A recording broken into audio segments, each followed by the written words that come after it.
What do you feed your kids? Do they eat the same stuff you and Barry eat? Is your meal plan like the same? What about snacks?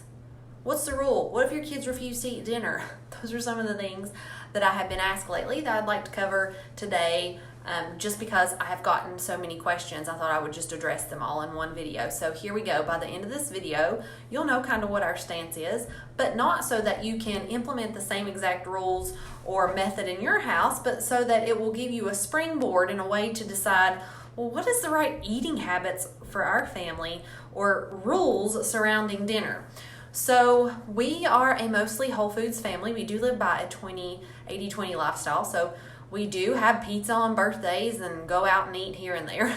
But then recently my husband and I spent some time in Europe, and while we were there, it kind of opened our eyes to how much we could do better at home and feed ourselves and our kids just a little bit better and more fresh, healthy, and whole foods. So we came back home with that in mind, and we started planning our meals a little bit more heavy on the vegetables. And then I started getting questions from people because on Instagram each evening, most evenings, I post what we're having for dinner, and people are like, well, but what are your kids eating? Or do your kids eat that? And the short answer is yes. I make one meal and we all eat it. Does that mean it's everybody's favorite? Lord, no. I'd be a magician if that was the case, but no, that's not what happens.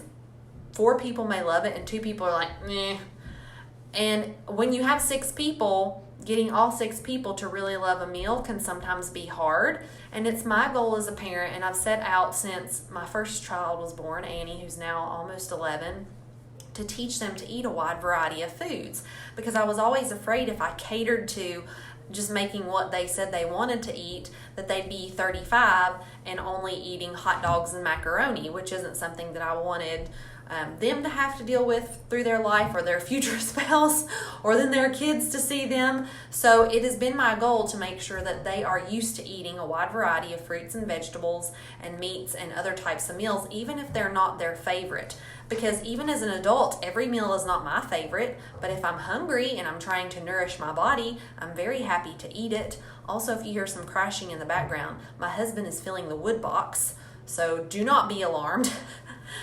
So I will make a meal, we all sit down, we all eat it together. Is it everybody's favorite? No. Do I make my children eat things that they absolutely hate? No, okay? One of my children cannot do mashed potatoes.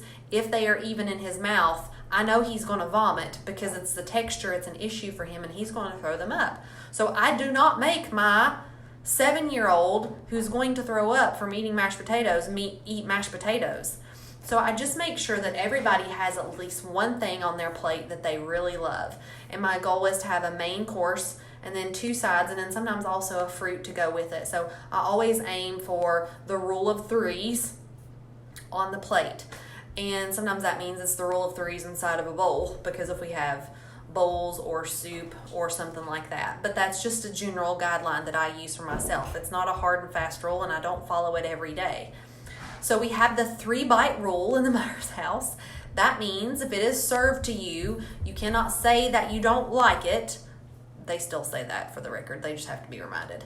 You have to have 3 bites, because even me at age 38, I have learned to like new healthy foods for myself by trying them repeatedly, even though in the beginning I didn't really like them, and kombucha is one of those. I used to loathe it, and then I started drinking it just a little bit each day for my health, and now I actually enjoy my kombucha whenever I do drink it. And so I'm trying to do the same thing for my kids. All my kids like salad, and that was not because they sat down and asked for salad. It was because I kept serving it.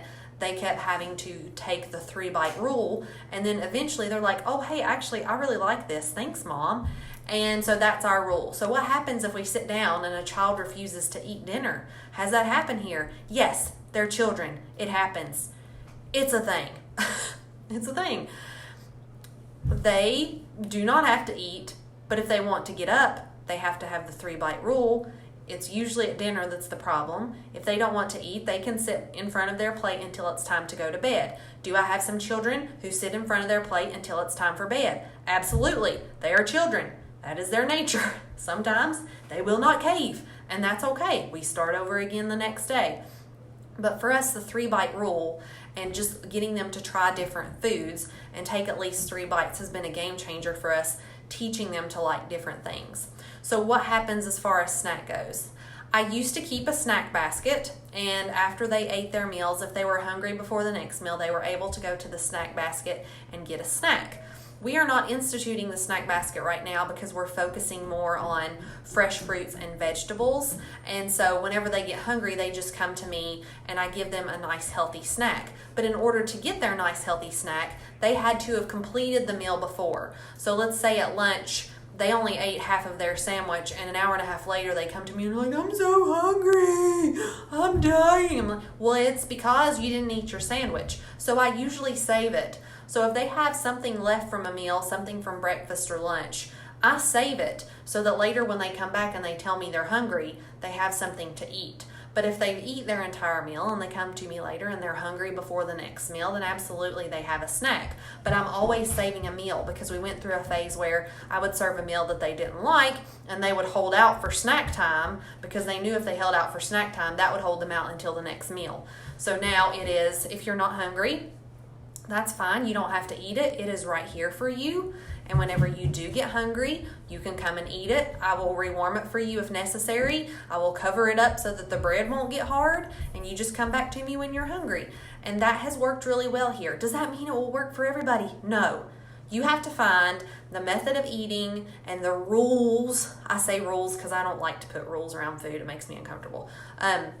For getting up from the table and trying new things and not being stuck in a rut, because we know as adults we can see other people who are in a rut and it's not nice. So yes, also serving my children the same adult food that my husband and I eat, 3-bite rule to get up, and then instituting if you want a snack, you have to finish your prior meal. If you don't, I will keep it for you. You can eat it later whenever you're hungry. And that's just what has worked here in our house as we eat a whole foods Mediterranean style diet, and we are very happy. Does that mean it won't change ever in the future? Absolutely not. We are always open to change here in the Myers house as we learn and grow and learn new things. So I hope that you're able to get a couple helpful tips or tidbits, or even just reinforce that what you're doing already is the best method for you and your family. And as always, I'm here if you have any questions. Thank you so much, and I'll see you guys next time.